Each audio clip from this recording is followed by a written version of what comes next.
मेरो च्यानलमा नयाँ हुनुहुन्छ भने सब्सक्राइब गर्न नबिर्सिनु होला अनि लाइक कमेन्ट सेयर पनि गरिदिनु होला।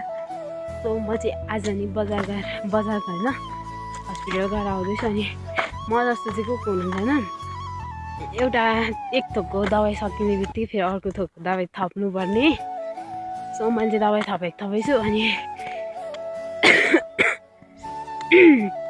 मैले चाहिँ आज चाहिँ अस्ति नै चाहिँ मैले अर्कैको दबाई लिएको थिएँ। अनि आज चाहिँ मैले ज्वरो खोकीहरूको मात्रै दबाई लिएर आइरहेको छु। सो मलाई चाहिँ फेरि 2-3 दिनमा हस्पिटल बोलाएको छ। अनि म चाहिँ मेरो चाहिँ कामै त्यो हस्पिटल जाने आउने मात्रै भइरहेको छ क्या। अनि आज चाहिँ क्या मलाई एउटा कुरा कस्तो अलिक नराम्रो लागिरहेको छ क्या होइन। मेरो मात्रै दाजुभाइ या दिदीबहिनी मेरो मात्रै त्यस्तो हो कि सबैजना त्यस्तो हुन्छ होइन। म बिरामी छु, मलाई फेरि पथरिया भएको छु भनेर त मेरो दाजुहरूलाई मैले भनेको थिएँ होइन, दुइटै दाजुहरूलाई भनेको थिएँ। अनि तर मलाई एकचोटि पनि फोन गरेनन् क्या। म अहिलेसम्म फोन गरेकै छैन क्या। तँलाई कस्तो छ अहिले, दबाई टाइममा खाँदैछस् कि छैनस्, कति लाग्यो खर्च, के लाग्यो, त्यस्तो कसैले केही भनेको छैन क्या। दिदीले फोन गरेको थियो, के भयो तँलाई, के आयो त रिपोर्ट भन्नु मैले पथरिया भएछ अनि फोक्सोमा प्रब्लम भएछ भन्दाखेरि गिज्याएको जसैले फोन गर्नु भएन। यो भिडियो दिदीले त हेर्नुहुन्छ स्योर हो, त्यसरी भन्नु भएन। अनि म हस्पिटल गएको दिन दाजुले भाउजूको र उसको मोबाइल उस्तै बनाउनको लागि मैले भनेको थिएँ मम्मीको र मेरो मोबाइल चाहिँ कनेक्ट छ, मेरोमा फोटो खिच्दा मम्मीकोमा नि जान्छ, मम्मीको खिच्दा मेरोमा नि आउँछ, सबै थोक दुइटैमा हुन्छ भनेको थिएँ। अनि मम्मीको र मेरो मोबाइल चाहिँ त्यस्तो बनाएको छ नि त। अनि एउटा दाजुले त्यही बनाउनुको लागि चाहिँ मलाई भनेको थियो बसन्तपुर पुगेपछि फोन गर्नु भनेर। अनि मलाई दाजुले त्यो दिन म हस्पिटल गएको 2 दिन म हस्पिटल गएँ। अनि 2 दिन मलाई फोन गरेको थियो, तर के को लागि भन्दा त्यही मोबाइल बनाउनुको लागि। अनि क्या यहाँ चाहिँ मेरो घरमा चाहिँ जस्तो सुकै बिराम भयो भने म चाहिँ आफै नै उठेर हस्पिटल जानुपर्छ क्या। अनि म 2-3 दिनदेखि बिरामी नै थिएँ नि त अहिले पनि। अनि योभन्दा अगाडि 2 चोटि हस्पिटल जाँदा पनि म बिरामी नै थिएँ, साह्रै बिरामी थिएँ त्यति बेला नि। अनि त्यति बेला नि कसरी लगेर मलाई हस्पिटल म आफै गएँ। अनि आज पनि म कस्तो साह्रो बिरामी थिएँ क्या, आज मात्रै बोल्नु सक्ने भएको अलिक। अनि आज पनि म आफै एक्लै हस्पिटल गएँ, नानीलाई जाऊँ भनेको नानी नि मानेन। अनि अस्ति नै त एकचोटि चाहिँ नानीलाई लगेर गएको थिएँ, अनि आज चाहिँ नानी पनि मानेन। अनि मैले दाइहरूलाई भनेको थिएँ क्या मलाई यस्तो भएछ फेरि भनेर भन्दाखेरि पैसा दिनुपर्छ जस्तो क्या, मतलब फोन पनि गरेनन् होइन। अलिकति अब बिरामी हुँदा चाहिँ अलिक चित्त दुख्ने रहेछ क्या। अनि मैले भनेको थिएँ दुइटै दाजुहरूलाई, मेरो बर्थडेको दिन केक काट्दै गर्दाखेरि दाजुले फोन गरेको थियो, माइला दाजुले अनि फोन गरेको थियो। अनि यस्तो भएको छ मलाई, भएछ फेरि भन्दै भनेको। अनि त्यसो भन्दाखेरि नि मात्रै भने। अनि त्यतिकै मम्मीसँग बोल्नुभयो, अनि फोन काट्नुभयो नि त। अनि साइला दाइलाई पनि फोन गरेको थिएँ मैले त होइन, दाजुले नै फोन गरेको थियो। अनि मोबाइल त्यस्तो बनाउनुको लागि त्यही सोध्नुको लागि मात्रै फोन गरेको थियो क्या। अनि यस्तो बेलामा चाहिँ अब बिरामी नै छु नि त म, अनि गाह्रै हुन्छ नि त मलाई कहिलेकाहीँ त। अनि फोन गरेँ, अनि मलाई दाइहरूले फोन गरेको छैन क्या, बिरामी छु भन्दा पनि। अनि अरूको दाइहरूलाई देख्छु क्या म। अनि त्यो गर्ल्स प्रब्लमहरू हुँदाखेरि दाइहरूले भाइहरूले प्याड लिएर दिन्छ क्या दिदीहरूलाई बहिनीहरूलाई। अनि म त्यो देख्छु, अनि म मेरो दाजुभाइहरूलाई हेर्छु होइन। अनि मेरो दाजुभाइहरूलाई हेर्छु क्या म यति धेरै बिरामी छु होइन, तर पनि मलाई बहिनी तँलाई कस्तो छ, दबाई खाइस् कि खाइनस्, कति पैसा लाग्यो, के लाग्यो, टाइममा दबाई खा, यस्तो उस्तो भनेर भन्न त सक्दैन नि त। पैसै दिनुपर्छ भन्ने त हुँदैन नि त, फोन गर्दैमा पैसै चाहिन्छ भन्ने त हुँदैन नि त। अनि त्यो पनि मैले पैसा त अहिलेसम्म दाजुहरूको त चलाइदिएको छुइनँ जति चलाएँ पढ्दा मात्रै चलाएँ होला अनि म पढ्दा मात्रै चलाएँ होला अनि अहिले त अब अनि फोन गरेर त्यति भन्दा त मेरो पनि चित्त बुझ्दैन नि त मलाई चाहिँ अनि त्यो मेरो बर्थडेमा विस गर्दा चाहिँ यस्तो उस्तो भनेर हालेको थियो नि त अनि त्यो भिडियो हेरेर अनि यथार्थमा हेर्दा चाहिँ अनि मलाई चाहिँ ओभर मन दुखेको छ क्या अब अनि म पनि फोन गर्दिनँ अब म यति धेरै बिराम हुँदाखेरि मलाई त फोन गरेको छैन भने म चाहिँ किन फोन गर्छु अनि म पनि फोन गर्दिनँ देखिरहेको हुन्छ अनलाइन त आउनुहुन्छ अनलाइन आउनुहुन्छ अरू बेला यसो 1-2टा म्यासेज गर्नुहुन्थ्यो भने म बिराम भयो यत्रो भयो नि त नि अनि अस्ति पनि हस्पिटल जाँदाखेरि 7-8 हजार लाग्यो खर्च अनि एक दिन जाँदै त्यति लाग्यो अनि अर्को दिन जाँदा पनि लाग्यो अनि अर्को दिन जाँदा पनि लाग्यो नि त खर्च धेरै नै लाग्यो अनि आज चाहिँ त्यति धेरै खर्च लागेन थाहा छ नि त दाजुहरूलाई अब पहिला पनि बिरामी थिएँ इटहरू गर 2-3 महिना बसेर आएको थिएँ नि त म अनि 2-3 महिना भन्दा नि धेरै बसेर आएको नि त म अनि त्यति बेला त फोन नगरेको अहिले झन् त मलाई पछाडि आउँदाखेरि त झन् के फोन गर्दैन तर पनि फोन गरेर बहिनी दबाई खाँदैछु यस टाइममा दबाई खाएँ यताउता भन्नु त सकिन्छ नि ल म त्यो मलाई पैसा चाहिएको नि होइन चाहिँदैन भने क्या नि त्यति भन्दा त मेरो पनि मन रहन्छ नि त सो मलाई चाहिँ त्यति कुरा चित्त बुझेन क्या अब म पनि बोलाउँदिनँ अनि दाजुहरूले पनि बोलाउँदैन कि मलाई चाहिँ कति बाटोमै थिएँ क्या अनि घर पनि पुगेको छैन म त जाँदैछु एक्लै छु अनि एक्लै म त जाँदा पनि एक्लै नै हो अनि एक्लै थिएँ अनि घर जाँदैछु आधी बाटो आइपुगेँ यहाँ चाहिँ हाम्रो खोला छ अनि रातहरू यति नै हो अरू चाहिँ केही पनि होइन म यहाँ चित्त दुख्छ क्या अनि दाजुहरूले चाहिँ भन्नुहुन्छ क्या दाजुहरू बिराम हुँदा चाहिँ फोन गरेर तिमीहरूले मलाई एकचोटि फोन गर्यौ दाजु तँलाई कस्तो छ सन्चो छ छैन भनेर सोध्यो तिमीहरूले होइन अनि अनि हामीले अनि ऊ बिराम हुँदैन हामीले फोन गर्दा चाहिँ त्यसो हुँदैन अनि त्यही नै फोन गरिरहेको हुन्छ त्यही सन्चो बिसन्चो मात्रै सोधिदिरहेको थिएँ अनि आज चाहिँ मलाई कस्तो नराम्रो लाग्यो अब बजारीको चाहिएको चाहिँ मोबाइल गरेको बाटोमा अनि मलाई सोध्नुहुन्थ्यो ट्रेन टाढा छ क्या बजारदेखि बाटो मलाई यताले लगिदिनु भएको थियो बाइकमा अनि म चाहिँ बिहान बाइकमा हस्पिटल गएको थिएँ अहिले चाहिँ म हिँड्दै आउँदैछु मेरो घरको लोकेसन चाहिँ यो माथिल्लो बाटो नै यो तल्लो बाटो हो अनि मलाई चाहिँ जुसहरू पनि लिएर आइज भन्नु थियो तर घरको मान्छेले चाहिँ होइन जुसहरू फलफुलहरू लिएर आइज भनेको थियो तर मैले चाहिँ लिएन किनकि अब यो टुर पनि खर्च हुन्छ नि त मेरो अनि कति अब आज 1000 रुपियाँ सक्यो होइन अनि अब 2 दिनमा फेरि 2-3 हजार 2000 समथिङ 2000 जति लाग्छ होला अनि मसँग आज 2000 थियो 2000 दिएको थिएँ मैले इसेवाबाट अनि त्यहाँबाट त्यो 2000मा चाहिँ 1000 सक्यो अनि मैले चाहिँ केही पनि खादिनँ अनि त्यति बजार गएँ आएँ घरमा पनि कसैलाई केही पनि ल्याइदिनँ अनि घरमा पनि कसैलाई केही ल्याइदिनँ अनि म नानीलाई लग्दाखेरि नानीलाई नै उतै किनिदिन्छु आफूलाई मन लागेको कुरा चाहिँ सबै किनिदिन्छु अनि जाम भनेको आज त मानेन अनि लुगा पनि धुइदिएको थिएन है अनि मैले मिली लुगा पनि धुएको थिएन बिरामी जुन म अनि कति दिन 4-5 दिन भइसक्यो म बिरामी भएको चाहिँ अनि अति हुन थाल्यो अनि म हस्पिटल गएको आज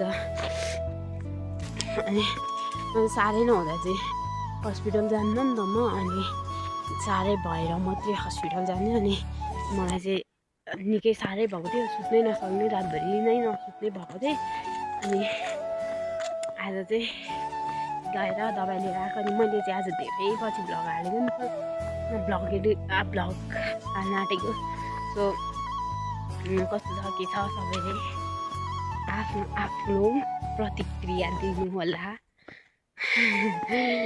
सिसी मैले भ्लग नहालेको थिएँ 4-5 महिना भयो होला समथिङ अनि पहिला चाहिँ मलाई भ्लग बनाउनु मात्र रहर लाग्थ्यो क्या अनि अहिले चाहिँ लाग्दैन म चाहिँ घर पुग्न आँटेँ। मलाई चाहिँ घर गएर देखाउँछु ल दबाईहरू के गर्ने भनेर। अनि मलाई चाहिँ टन्सिल कि टाइफाइड के भएको रहेछ, टाइफाइड होला, टन्सिल होइन होला, टाइफाइड भएको होला। अनि त्यसको अनि दबाई लिएर आएँ। मलाई चाहिँ फेरि बिरामी पनि कति धेरै हुन्छ क्या, अनि कति धेरै नै बिरामी हुन्छ क्या, महिनामा 2-3 चोटि नै बिरामी भइरहेको हुन्छ। तर आज चाहिँ मैले चाहिँ आज चाहिँ त्यो तलको हस्पिटल पनि जानु पर्यो भनेर अस्तिको रिपोर्टहरू अनि अस्तिको उयोहरू सब लगेर गएको थिएँ क्या। अनि आज चाहिँ त्यहाँ चाहिँ मैले देखाउने डक्टर चाहिँ हुनुहुँदैन रहेछ। अनि 2-3 दिनमा बोलाएको छ। अनि त्यहाँबाट के भन्छ मेडिकलबाट मान्छे ज्वरो दबाईहरू जाँचेर दबाईहरू लिएर आएँ। अनि त्यति नै हो साथीहरू। बिरामी भएको केही म जस्तो बिरामी कोही हुन्छ। सो म चाहिँ घर आइपुग्न आँटेको छु। यहाँ यो घरमा थियो हाम्रो नानी चाहिँ। अनि नानीलाई चाहिँ मैले दोकान पठाएँ, उपरबाट जाँदैछ। अनि त्यसले चाहिँ मलाई मोमो ल्याइ मागेको रहेछ। उनीहरू ल्याइदिँदैन नि त मोमो जहिले बजार जाँदाखेरि। अनि त्यसलाई लगेर जाँदा पनि जे भन्थ्यो त्यही खुवाउँथ्यो नि। अनि मोमो ल्याइ मागेको रहेछ, मैले चाहिँ थाहा भएन। अनि मैले सुनिनँ। अनि त्यो चाहिँ यहाँ ओल्लो घरमा बहिनीसँग खेल्न आएको थियो। घरमा कोही पनि छैन नि त, एक्लै थियो। अनि यहाँ ओल्लो घरमा खेल्न आएको रहेछ। अनि त्यसलाई चाहिँ 20 रुपियाँ पैसा उब्रेको थियो। 1000बाट 20 रुपियाँ पैसा उब्रेको थियो। त्यही पैसाले खा भनेर दोकान पठाइदिएको। पैसा हुँदैन। अनि पैसा भएको जति सब हस्पिटलमै खर्च भइहाल्छ मेरो त। अनि के गर्न, त्यस्तै हो। सो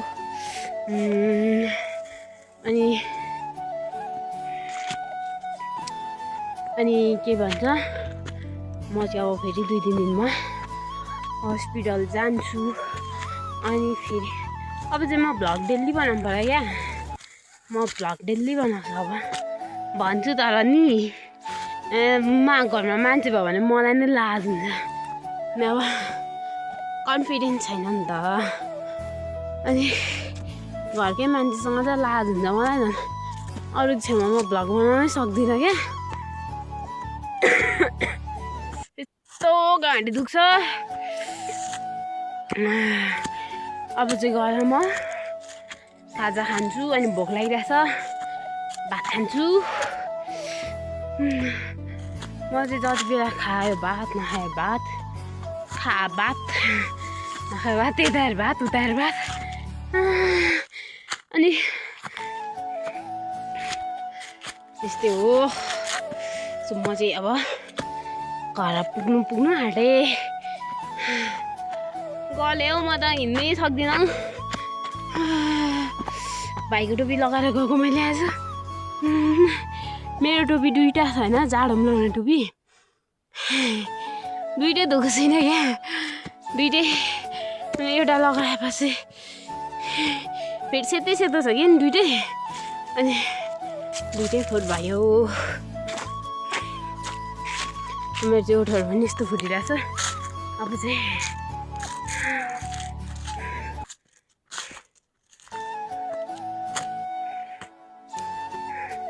यो चाहिँ मेलको बोट हो कि। दिदीहरू आएर त एउटा मेल नराख्दै किन लगेछ हौ। एउटा छैन हौ। यहाँ पनि छ मेलको बोट, यो पनि हो। तर यसमा चाहिँ एउटा पनि छैन।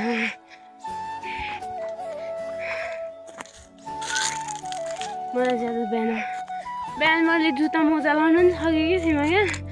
अनि मोजा लगाउन पनि सकेकै थिइनँ। अनि मेरो चाहिँ जुत्ता मोजा पनि नानीले लगाइदिएको क्या आज। त्यस्तो नसक्ने थिएँ म। अनि अहिले नि यस्तो गाह्रो भइरहेछ।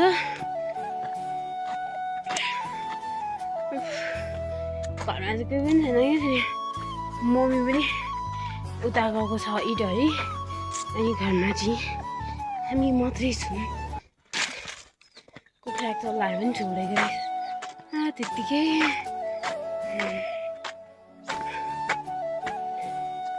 अब चाहिँ म छिटो छिटो भाइ बस एकछिन अनि दबाई खान्छु पहिला चाहिँ म तपाईँहरूलाई दबाई देखाउनु पर्यो भेट्दा छैन दबाई त अनि यहाँनिर थियो मेरो रिपोर्टहरू अस्तिको रिपोर्टहरू मैले यसरी कुच्याएर राखिरहेको थिएँ क्या अनि आजको दबाई चाहिँ धेर छैन तर दबाई चाहिँ तर मेरो लागि चाहिँ धेरै नै हुन्छ यो चाहिँ एयरफोन लिएँ मैले अनि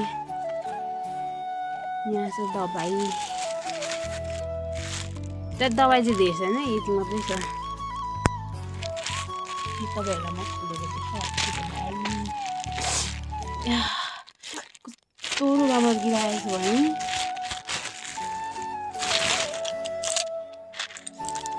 यति छ एउटा अनि यो छ यस्तो गोरुले खाने जस्तो अनि यो छ